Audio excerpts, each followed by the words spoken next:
Hello, dear fans, friends, subscribers. This is your host Ram, welcoming you to your daily cricket show, Cricket Happenings, today on Wednesday, the 1st of May 2019. Well, I could not actually do my cricket show yesterday due to various reasons, and as you know, yesterday we had a match which is a truncated affair. It resulted in a no result, as you would have seen my Twitter tweets there, where the RCB RCB with yesterday's match being decided as a no result. RCB, who definitely had no chance and has been performing very dismally in the tournament, were thrown off the IPL yesterday when they lost the match to Rajasthan. It was a no result match, and we saw how the Rajasthan Royals bowler Shreyas Gopal, who has been doing a wonderful job, went on to take a hat trick. And what a hat trick it was! Three key batsmen. Kohli started off in a flash by putting Arun into the stands for two sixes, and then Kohli was a victim of Shreyas Gopal. Shreyas Gopal got AB de Villiers, he got Stoney. So this was like the cream of the crop that he whipped yesterday to take a hat trick in IPL. This first hat trick for Shreyas Gopal in IPL 2019. So that was yesterday, and then Rajasthan Royals finished with 41 for Sanju Samson making 28.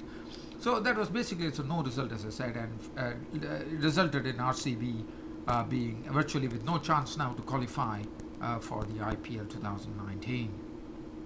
So RCB definitely not having a good year here, and especially with a very strong batting lineup, they have been struggling. Let's now get on to the match which happened, which was a key match today.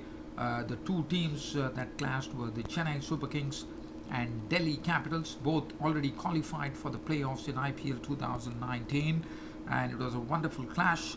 The toss was actually won by Shreyas Iyer, the Delhi Capitals captain, and he probably one thought there was a sort of an error in judgment by the Shreyas Iyer, as this match was being played in Chennai, and they decided Delhi Capitals captain Shreyas Iyer decided to field first. Now Chennai Super Kings, well, they definitely didn't have a good start. They lost Watson pretty early in the piece, as Suchit actually forced Watson to play a wide shot and he was gone for naught. So that was the first wicket, but after that it was Duplessis and Suresh Raina repairing the damage of the loss of the early wicket, and they did it quite well, but definitely one was seeing that strokes were not easy to come by. It was not possible to play a lot of strokes with the pitch being a bit too paced, sometimes holding, and it was not so easy. But nevertheless, Duplessis and Suresh Raina struck a good partnership in the end, and they put up 83 runs for the second wicket, which was good to see. Duplessis making 39 of 41 deliveries, 2 fours and 2 sixes, and Suresh Raina making 59 of 37, 5 fours, 8 fours and 1 six. So definitely the CSK innings was definitely meandering along, one could say, because when we look at the score in 13.3 overs, there was only 87 on the board for the CSK. And then and we saw suddenly there were two quick wickets that fell. The two two batsmen who were doing very well at the crease. Duplessis was dispatched for 39 by Patel, and Suresh Raina was out for 59. And then it was Dhoni at the crease along with Jadeja. Now this is what the presence of Dhoni does. As you know, the other day Dhoni was not there and the CSK lost. Now Dhoni's presence is something, it's a sort of a big speciality for CSK. And Dhoni definitely showed that. Initially he came in, just settled down, and then suddenly the fireworks started. He and Jadeja upped the tempo by putting on a useful 43 runs for the next wicket in a span of probably 4 overs, one reckons. It went on. Yes, it was around more than 4 odd overs that they did this by hitting the ball hard, putting it into the gaps, and it happened. But then Jadeja's wicket was taken by Morris for 25. He was caught and bowled by Morris for 25. But Dhoni was there at the crease, and when Jadeja departed, the score read 145 for 4, thanks to Jadeja and Dhoni adding some runs. And there were only 9 balls left to come. But Dhoni was there at the crease, and when Dhoni is at the crease, and especially the death overs, the opposition definitely senses that something is going to really, really break now, and that's what precisely happened. Trent Boult, who had returned very good figures for the first 3 overs, had bowled with a lot of respectability, was totally shattered by Mahendra Singh Dhoni in the final over, as in the next 9 balls, Mahendra Singh Dhoni scored 34 runs of the next 9 balls, which included 2 huge sixes of the bowling of Trent Boult. And Trent Boult's figures were totally rammed, one could say. From respectable bowling figures in the first 3 overs, his bowling figures read 4 overs, no maiden, none for 37. Dhoni finished off unbeaten on 44 of 22 deliveries, 4 fours and 3 sixes, and Ambati Rayudu was made to look like a mere spectator in the lights, as Rayudu was not out on 5, and Dhoni has already said that Rayudu had just come in the post-match press conference when he was given the man of the match, that because Rayudu had just come in, he wanted to make sure that Dhoni is someone, nobody could even question Dhoni as to why he did it, because he actually leads by example. He delivers results, and that's what precisely was the case. As thanks to Dhoni, the Chennai Superkings marched on to 179 for 4 in the end. And if you look at the bowling, Suchit was the one who really had a handle on the CSK batsmen. So definitely a credit to the CSK batsmen, especially Mahendra Singh Dhoni. Even on a 2-pace pitch, he knew how to play, and he did that for the CSK. Morris was very costly, 4 overs on 47. Akshar Patel, 3 overs on for 31. Amit Mishra, 3 overs on for 16. And Sharfin Rutherford had 2 overs, which cost him 19 runs. Now, Delhi Capitals were chasing this total of 179, and they definitely, as you know, they have the wherewithal, they have the very good batting power. But they started off in a very bad manner, as Prithvi Shaw was dispatched to the pavilion by Deepak Chahar for just 4 runs. And if you look at the Delhi Capitals innings, the Delhi Capitals innings after that wicket by Chahar, it totally after the wicket of Deepak Chahar, yes, there was a bit of a respite, as 48 runs were added to the good by the captain of the Delhi Capitals, Shreyas Iyer, and Shikhar Dhawan, who is the man in form, as you know, and both added 48 runs to the good. But then after that, it was totally the handiwork of the Chennai Superkings spinners, Harbhajan Singh, Imran Tahir, and the other bowler was Ravindra Jadeja, and the googly from Imran Tahir had the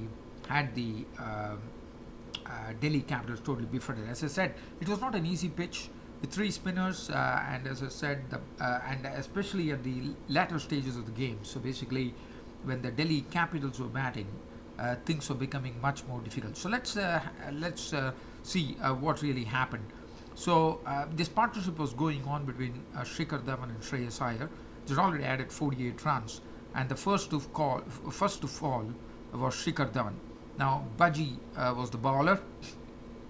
It was a premeditated, full-blooded sweep by Shikhar Dhawan, and the ball actually comprehensively clean bowled Dhawan, as he missed the line totally, and he was through with the shot even before Harbhajan's ball had dipped into the pitch. And after that, it was a sort of a real procession that was happening, with Shreyas Iyer watching it from the non-striker's end. There was nothing that Shreyas Iyer, he was just watching the wickets come and go in an absolute trice as he was there, and he watched all this. Rishabh Pant came in, and Rishabh Pant attempted a big shot. Now Imran Tahir was the bowler.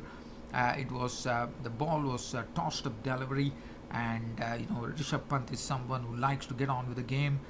He tried to tonk it, and all he did was give a catch to long off. Bravo took the catch. He was gone for 5 of 3 balls with 1 4. The next to go was Colin Ingram. Colin Ingram was a victim of the bowling of Jadeja. Jadeja was the one who actually picked up Colin Ingram's wicket. Now let's have as what happened. Now this was probably, there was a bit of a doubt because this was Jadeja actually with the ball actually fizzing off the pitch. He had actually completely beaten Colin Ingram, and it hit him on the flap of the pad, and the umpire's decision was it was an out, and Colin Ingram had to walk off. It was LBW bowled Jadeja for 1, and after that, the next wicket to go was Akshar Patel. He was a victim of Imran Tahir. Now this was Imran Tahir tossing up the delivery wide outside the off stump, and he did not get the connection right, and Watson took the catch. But after that, the other end, as I said, Shreyas Iyer was the man who was watching it all. The score read 81 for 5 I'm just trying to see it. Akshar Patel was out, so 81 for 5, and then few more wickets fell, and this was Shreyas Iyer leading, doing his own job, I would say. And looking at it, Shreyas Iyer's contribution, let me tell you that Shreyas Iyer, the score should have been, it was 81 for 5, but Shreyas Iyer was the only one who was standing there and really dealing with the CSK spinners in a nice manner. But Shreyas Iyer was the 8th man out to the bowling of Jadeja. Now these are the quicksilver stumpings, as I call it. Dhoni, what a difference he makes when he comes to the team. First with his batting, the CSK innings was meandering along. He came there and stood there like a rock, and finally opened out in the final bend to take them to 179. Now look at his quick fire stumping. This was some great stumping. This only Dhoni can do it with some great reflexes. It was absolutely I would call it quick lightning from Dhoni. The way he did it, before even before the back foot could be get down, Dhoni had already whipped off the bails. Now this was the wicket of Shreyas Iyer, because Shreyas Iyer, if he had stayed, could have been something difficult for CSK, but Shreyas Iyer was a goner. Stumped Dhoni, bowled Jadeja 44 of 31 deliveries, 4 4s and 1 6, and then he came up with another brilliant stumping, absolutely in the same vein as he did Shreyas Iyer, and this time it was a ripping ball from Jadeja, and Morris was looking to defend the delivery, but even Morris could, even before Morris could realize, he was walking back to the pavilion as Dhoni had already whipped off the bails. Now after that, it was a pretty quick wrap up of the Delhi Capitals innings, and Delhi Capitals were bowled out for 99 runs.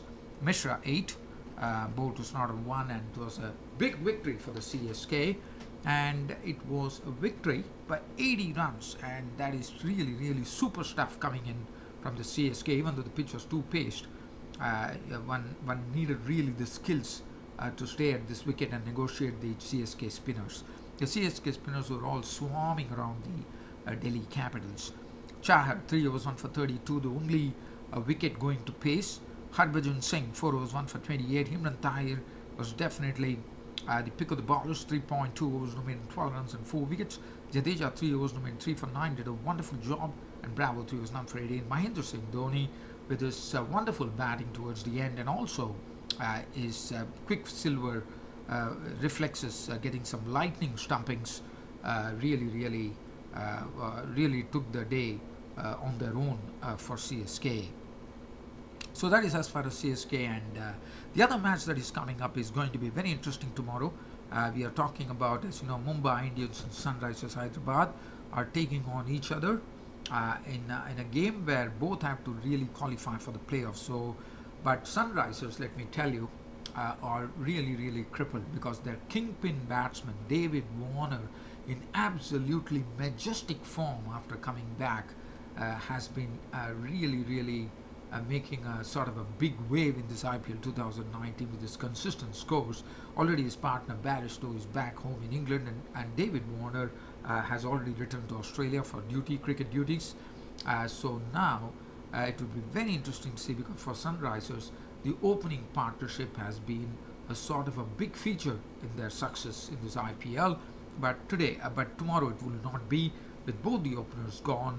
It will be interesting to see as to what is the ploy that Sunrisers adopt. And for a moment, I have a sincere feeling that Mumbai Indians might be favourites, might be a sort of having a really a very good edge over the Sunrisers Hyderabad, with both David Warner and Barristow not in the mix. So I think it will be interesting to see how the Sunrisers Hyderabad cope up with the Mumbai Indians bowlers in the absence of both the openers, David Warner and Jonathan Barristow. The other news that I have is that, coming in from England, Jofra Archer is finally getting ready for international cricket, if not in the World Cup. He's still not out of the World Cup, as you know. He still can be drafted into the team. Now, Jofra Archer, this is his best bet now. He's going to be playing in the series against Ireland, then against Pakistan. Against Ireland, he's going to play in a series of T20s.